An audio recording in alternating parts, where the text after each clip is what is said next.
नमस्ते friends, UP police 2026 के exam के लिए रीजनिंग के बहुत ही महत्वपूर्ण क्वेश्चंस को जो हम लोग सॉल्व कर रहे हैं, आज फिर उन्हीं क्वेश्चंस को हम लोग सॉल्व करेंगे जो एग्जाम में आने के सबसे ज्यादा प्रबल संभावनाएं रखते हैं। तो हम लोग देखेंगे, पहला क्वेश्चन है श्रृंखला का अगला पद क्या होगा। ये श्रृंखला गिवन है, आपको बताना है कि अगला पद जो क्वेश्चन मार्क है यहाँ पर क्या होगा। अगर ध्यान से देखेंगे तो आप पाएंगे ये जो है इंग्लिश अल्फाबेट का पहला वर्ड है और ये आपका लास्ट वर्ड है 26वां। अगर इसको देखेंगे तो ये दूसरा है और ये लास्ट से एक पहला है, मतलब पहला और 26वां, यहां से दूसरा और 25वां। तीसरे को देखेंगे तो क्या पाएंगे, ये तीसरा है और ये उससे एक पहले 24वां है। तो इसका मतलब ये क्या हुआ, ये यहां पर जो होगा ये आपका चौथा और यहां पर ये 23वां होगा। आपको क्या करना, देखेंगे आप सभी को ऐड करेंगे तो 26 एक 27, तीनों के केस में 27 बन रहा है। तो चौथा क्या होता है, इंग्लिश अल्फाबेट में डी होता है और 23वां क्या होता है, डब्ल्यू होता है। तो ये होगा हमारा क्वेश्चन मार्क के स्थान पे। तो ऑप्शन देखेंगे तो ऑप्शन भी करेक्ट आंसर होगा। अगला क्वेश्चन देखेंगे हम लोग, बोला है कि आपको ऑड वर्ड निकालना है। ऑड वर्ड देखते हैं, चेयर दिया हुआ है, टेबल दिया हुआ है, बेड और सोफा। तो अगर ध्यान से देखा जाए तो चेयर जो होता है ये बैठने के काम आता है और टेबल पे तो बैठते नहीं है। बेड जो है यहाँ बेड पे सोते हैं और बैठते हैं, दोनों काम करते हैं। सोफा पर भी सोते हैं और बैठते हैं, ज्यादातर सोफा पे बैठा ही जाता है। तो यहाँ पर जो टेबल है ये ऑड वन आउट है, क्योंकि इसका जो संबंध है बाकियों से मिलता है नहीं है। तो आपका जो आंसर होगा ऑप्शन बी करेक्ट आंसर होगा, यही आपका ऑड वर्ड है। अगला क्वेश्चन देखेंगे, दिया हुआ है सीक्वेंस, इसमें बताना है अगला पद क्या होगा, लास्ट पद जो है क्वेश्चन मार्क। तो अगर ध्यान से देखा जाए तो ये क्या है, ये 1 का क्यूब है और ये क्या है, ये 2 का क्यूब है और ये 3 का क्यूब है। ऐसे ही ये 4 का क्यूब है। इसका मतलब क्या हुआ, 1 2 3 4 कंटिन्यूअस नंबर्स आ रही हैं और सभी का क्यूब आपके सामने गिवन है। तो यहां पर लास्ट जो वर्ड होगा ये होगा 5 का क्यूब और 5 का क्यूब होता है 125।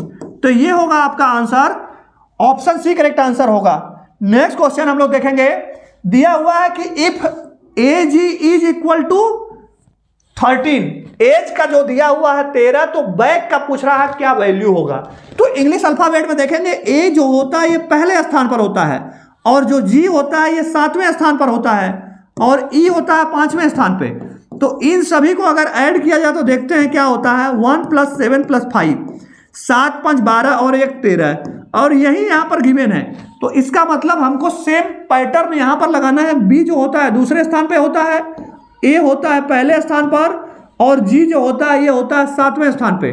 तीनों को ऐड करेंगे तो 7 1 8 2 10, मतलब जो बैग रहेगा इसका वैल्यू यहाँ पर आएगा 10। ऑप्शन ए करेक्ट आंसर होगा।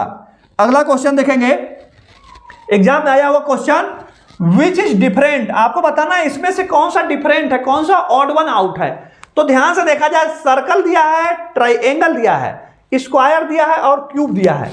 अगर आप देखेंगे तो पाएंगे ये पहला सर्कल, ट्राइएंगल और स्क्वायर ये सब क्या है, ये 2 डायमेंशनल फिगर हैं, 2D फिगर्स है सभी। बट क्यूब जो है आपका 3D फिगर है। क्यूब में लेंथ, ब्रेड्थ और हाइट तीनों होता है, बाकी इन सभी में ये सब क्या है, 2D फिगर्स हैं। तो आपका आंसर क्या हो जाएगा, कौन सा आप डिफरेंट ही है, जो डिफरेंट होगा ऑप्शन डी करेक्ट आंसर होगा। नेक्स्ट हम लोग देखेंगे, नेक्स्ट है हमारा, एक आदमी 10 मीटर उत्तर चलता है। बहुत ही बेहतरीन सवाल, सब इंस्पेक्टर को एग्जाम में आया हुआ है। पूछ रहा है कि एक आदमी 10 मीटर उत्तर चल रहा है, फिर 10 मीटर पूरब जा रहा है, उसके बाद फिर 10 मीटर दक्षिण की तरफ जा रहा है, तो वह अपने प्रारंभिक स्थान से कितनी दूरी पर है। तो इसको करने का सबसे बेस्ट एग्जाम्पल होता है, सबसे पहले आप लोग मैप इस टाइप से बना लेंगे। ऊपर होता है नॉर्थ, नीचे होता है साउथ और इस साइड होता है ईस्ट और इधर होता है वेस्ट। अब जैसे जैसे बोला है वैसे वैसे हम लोग इसको शो कर देंगे, आपका क्वेश्चन सॉल्व हो जाएगा।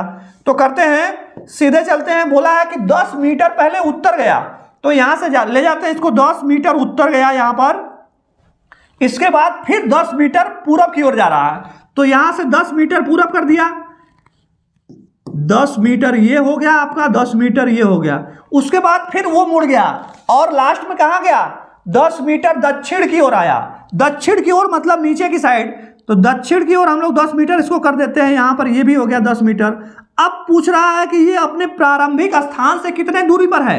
तो प्रारंभिक स्थान से आप देखेंगे जितना दूरी ये है उतना दूरी ये होगा, तो वो अपने प्रारंभिक स्थान से कितनी दूरी पर है, 10 मीटर की ही दूरी पर है। तो जो आपका आंसर होगा वो 10 मीटर होगा, ऑप्शन ए करेक्ट आंसर होगा।